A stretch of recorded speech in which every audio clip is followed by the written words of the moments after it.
So, what's going on across from Courthouse Plaza in downtown Prescott? If you've seen the heavy equipment and looked down into the ever-deepening pit at the corner of Goodwin and Cortez, you might just wonder, have the preservationists finally lost their battle to keep downtown Prescott frozen in time for future generations? Has the city council lined its pockets with kickbacks from out-of-town developers? Will we soon see bulldozers and backhoes move across the square to Whiskey Row itself? Or are we just witnessing something that has happened in this town since it was founded in 1864?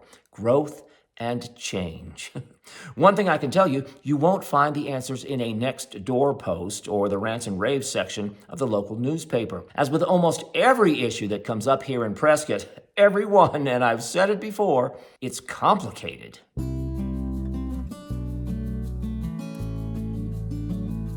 Every town with an historic past struggles with the challenges of keeping itself vibrant, fostering tourism, and offering modern amenities to both visitors and residents, all the while making an effort to honor and preserve the features that give the town its history and character. However, it's often difficult, especially when emotions are involved, to reach a consensus as to what exactly is preservation worthy. It's natural for people to place great value on what they remember, regardless of whether or not it has true connection to the past. Change is not so much a threat to the history of the town as it is a threat to their cherished memories.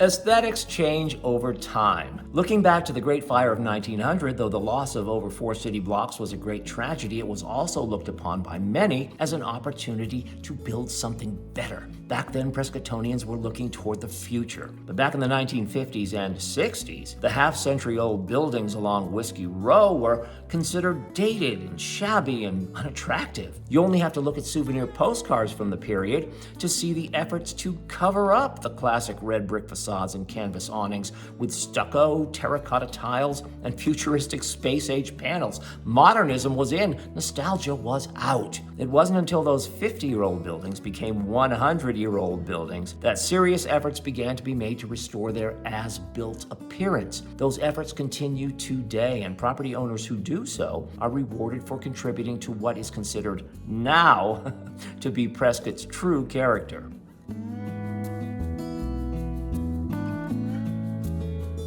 That brings us back to Goodwin and Cortez Streets, where there is no question that progress is being made on a massive project, at least by Prescott standards. What is to become the Assembly at Old City Hall is a 75,000 square foot multi-use complex featuring a boutique hotel, a restaurant, and retail space. Now, there are many who support the project, but just as many who don't. Some even saying that the leaky 1960s City Hall building that was demolished last year was indeed historic and should have been saved. But I discovered what really was historic, and that was the building that was torn down in 1959 to make way for what was, at that time, the new City Hall. And this is a great example of how opinions change over the years.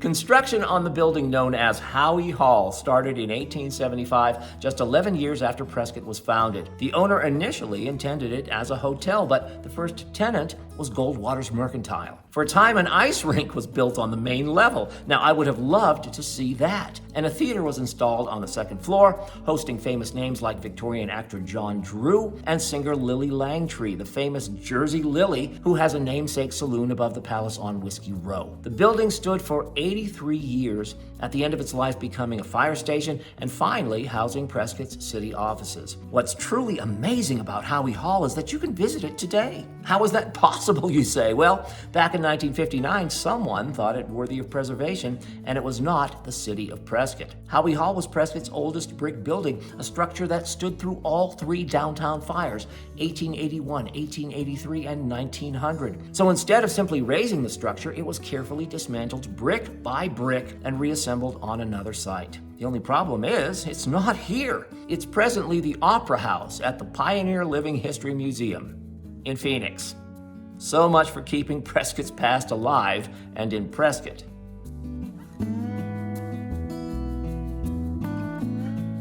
There is no question that Prescottonians are passionate about preserving Whiskey Row. But even so, memories are short, priorities shift, and as time passes, many forget what was and begin to accept what they see now. It was May 8, 2012, when fire consumed the Birdcage Saloon and 2 adjacent Whiskey Row businesses. I was just a couple of blocks away when it happened. Today, there's an open courtyard where those structures once stood. A beautiful space, yes. Historically accurate, no. But when you read contemporary newspaper articles, you find that the courtyard was proposed only as an interim solution and not a permanent fixture. Yet here we are, more than a dozen years later, and no sign as to when that section of Whiskey Row might be restored.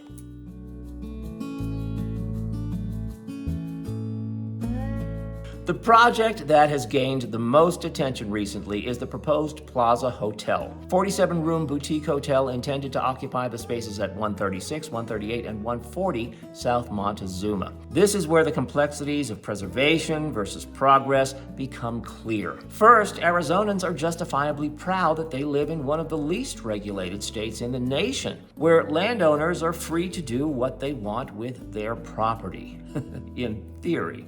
Second issue is misconceptions. To begin with, and this surprised me when I read it, there are those who believe that following the Great Fire of 1900, Whiskey Row was built back just as it had been prior to the fire. Not so. The town and local business owners took the opportunity to improve the new buildings, both structurally and aesthetically. Another belief, and this seems to be the one that fuels the most emotionally charged arguments, is that the hotel's construction would mean demolishing buildings with historic value. The truth here is that section of the row is not considered historic. Many are shocked to learn that the existing buildings, with the exception of a single wall, date only to the 1960s.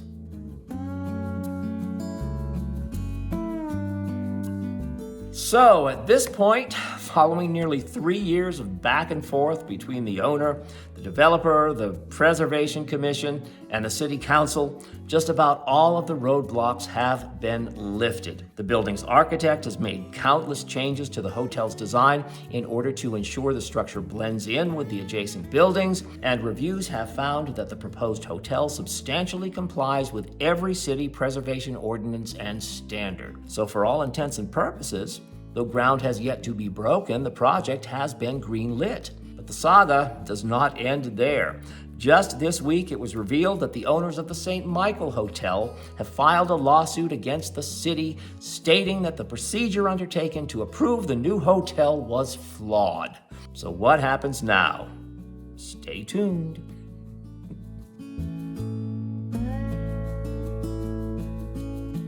So, how do we decide what to leave to future generations? How do we define character? What do we keep and what do we sacrifice in the name of progress? Here in Prescott, the debate continues. I hope you enjoyed this brief look at downtown Prescott as it is today, of course. If you did, please leave me a like, subscribe to my channel, and if you'd like to be notified when I upload new Prescott-related content, don't forget to tap that little bell. My name is Ered Matthew, Prescott's one and only kilt-wearing real estate agent. I do appreciate your questions and your comments. And if you'd like to reach out to me directly, you can find my contact information below. Just expand the video description.